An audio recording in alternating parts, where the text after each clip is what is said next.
Le Japon est un allié des États-Unis, donc il est évident que la détérioration des rapports sino-américains a un énorme impact sur le Japon. D'autant plus que la Chine a des revendications territoriales sur des îlots contrôlés par le Japon depuis que les États-Unis ont rendu Okinawa au Japon en 1972.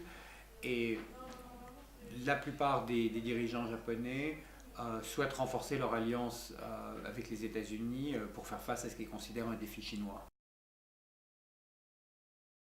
Les idées de Shinzo Abe, qui sont ce qu'on appellerait en France négationnistes, euh, un homme qui fait preuve d'une très grande nostalgie envers le Japon impérial des années 30 et 40, ont évidemment un effet extrêmement délétère sur les relations du Japon avec la Corée du Sud et la Chine.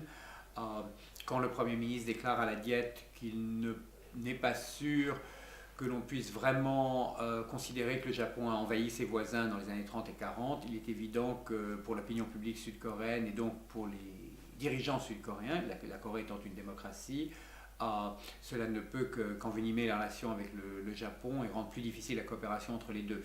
Et ça contribue aussi à noircir l'image du Japon en Chine, ce qui est extrêmement grave parce que la Chine actuellement n'est pas une démocratie, mais tôt ou tard, le régime communiste disparaîtra très probablement.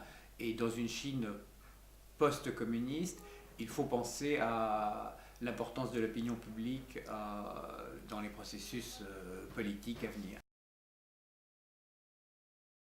L'abenomics représente un assouplissement quantitatif très agressif de la part de la Banque centrale visant à une dépréciation du yen, ce qui a eu lieu.